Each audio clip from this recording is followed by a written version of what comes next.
Yan, magandang araw ulit sa inyong lahat. Sa video na to mga kaibigan, ngayon ko lang ito gagawin sa buong buhay ko, ano. Ayan.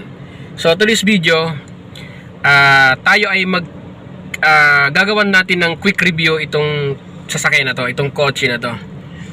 So ito ay Toyota Vios na 2015 ang model niya, no? Year 2015 ang kanyang model. So, quick review lang para sa mga nagre-request ng review sa sasakyan na to. So, ang gagawin ko dito is interior review lang, no? Yung labas, hindi na natin gagawa ng review yan kasi para maiksi lang ang video, no? Kasi pagka ginawan pa natin ng review yung labas, so medyo mahaba yung video. So, dito lang natin i-review sa loob, sa interior. Then, i-review natin saglit yung kanyang performance, yung kanyang takbo, no? Kung okay pa ba ang kanyang running, no?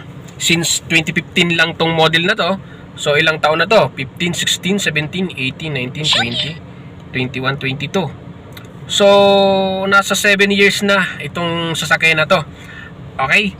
So, unahin natin dito sa sidings, mga kaibigan. Kung mapansin nyo, ito yung kanyang sidings. Yung kanyang is plastic, no? Urethane plastic. Kung mapansin nyo, ayan. Okay, kung mapansin nyo po mga kaibigan, akala nyo is leather materials, pero hard plastic, no? Ayan. So may makita nyo sa sidings dito, may lining siya ng stitching. Ayan. Okay. So ayan, no? Ang ganda pa. Ayan. So sariwang sariwa pa mga kaibigan. So, naalagaan ng husto. At dito sa side niya, mayroon siyang control sa mga bintana. So, dalawa dyan sa likod, saka dito sa harap. Then, meron na rin siya mga kaibigang lock and unlock ng mga pintuan. Ayan. Unlock, lock, unlock. Tapos, meron na rin siyang lock ng window sa mga bintana. Ayan. Pagka pernis mo yan, so maglalak yung mga window. Okay. So, dito sa ating panel board mga kaibigan, so hard plastic pa rin. Same lang din po ng materials na ginamit dito sa sidings. Ayan. So may stitching din dito, may lining ng stitching. So akala mo is leather material pero hard plastic po siya, no? Ayan. So pagdating dito, mayroon tayong stereo. Ayan.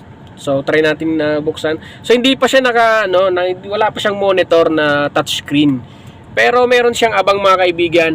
Kung nakita nyo itong space na to, natatanggal po yan. Pag natanggal yan, pwede ninyo pong kabitan, no, ng touchscreen na Android or kung anumang touchscreen na brand ang ilagay nyo dyan. Yan, so hindi ako familiar doon, pero meron siyang abang dito, pwedeng kabitan. So ito yung stock niya kasi. Yan yung stock niya. Then yung kanyang mga aircon vents. So yan, so naitutulak natin ng baba taas. Okay naman siya. Okay. So side, kanan, kaliwa. Okay naman siya. At malakas pa ang kanyang aircon mga kaibigan. Sobrang lamig pa. Ayan. Ganon din dito mga kaibigan. Ang ginamit na material is plastic material with stitching line. Pero plastic lang talaga siya. Then ganon din po sa sidings dyan. Kung mapapansin nyo, napaka-sariwang sariwa pa mga kaibigan. Naalagaan ng husto. Ayan. So same pa rin, ganun din sa mga sasakyan, meron siyang compartment dito, lalagay ng mga documents, mga ORCR. So lahat ng mga dokumentong mahalaga dyan, pwedeng ilagay dyan. Okay, at ang kanyang aircon ay rotary type. Okay, so meron siyang cooling rotary type. So wala lang siyang hot, no? Sa iba kasi meron siyang kulay red, so ibig sabihin yon ay pang sa warm or sa hot dito sa aircon vents, so lalabas yung mainit. Pero since dito is wala siya. Dito naman is ganoon pa rin, rotary type yan pa rin siya sa kanyang fan. Ayan. Ganoon din po dito sa flow ng hangin na lumalabas dito sa aircon vents.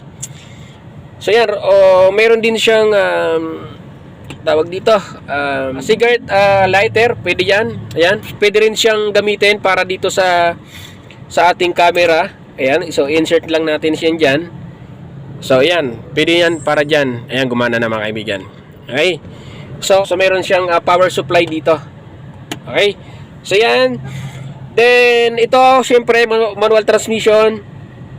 So yan, napakaganda pa ng kanyang cambio. Ayan, nabalik pa sa gitna. Hindi pa siya talagang gamit na gamit. Kung mapapansin nyo mga kaibigan yan, dyan nyo siya malalaman. Kapag ka medyo gamit na gamit or bugbog na ang sasakyan na second hand, lalong-lalo na sa ganitong mga model, 2015 model, so hindi na siya bumabalik, no? Pero since ito bumabalik, yan. So napakaganda pa ng kanyang transmission. So meron din siya mga kaibigang ano dito, lalagyan ng mga kung ano-ano, resibo, cellphone, ayan, pwedeng lagyan dyan. At ang kanyang upuan or yung passenger seat, so tawag dito fabric, no? Fabric material, pero napaka-smooth pa rin. Makinis pa rin, maganda pa, oh, sariwang-sariwa pa mga kaibigan. Ganoon din po dito mga kaibigan sa driver's seat, napakaganda. Ayan. So, pagdating dito sa dashboard mga kaibigan, mapapansin ninyo, ayun. So, 39,362 kilometer lang ang kanyang tinakbo or odometer. So, sa modelong 2015 mga kaibigan, napakaganda pa nito. Napaka-iksi lang ng kanyang tinakbo. Ayan. So, makikita naman natin, talagang well maintain yung sakay na to. Okay? Sariwang-sariwa pa. Ganon din dito sa kanyang ceiling mga kaibigan. Napakaganda pa ng kanyang ceiling. Wala pang yung mga himul-mul na mga dito. Wala pang mga himul-himul-mul. Yan. So yun, meron din siya ditong air vents. Ayan. Sa ibabaw. At ang kanyang side mirrors mga kaibigan na, para ma-adjust natin. Ayan. So manual lang siya. Ayan. Ayan. So para ma-adjust tong salamin. Yan. So naka-manual siya. Manual adjuster. So yan. So yan, ano pa bang meron dito? Yon, meron pala ditong cup holder mga kaibigan. Ay no, hindi cup holder. Pwedeng lalagay ng sigarilyo, lalagay ng mga berya. Ayan. So meron siyang drawer na maliit. Yon. Ayan. So yon, halos yun lang naman po mga kaibigan, no? So napakaganda. Wala akong masabi. Ayan. So, yan. At syempre, dito yung kanyang combination switch. Yan. Yung mga ilaw. Yung switch on and off nandito. Yung wiper switch nandito pa rin. Yan.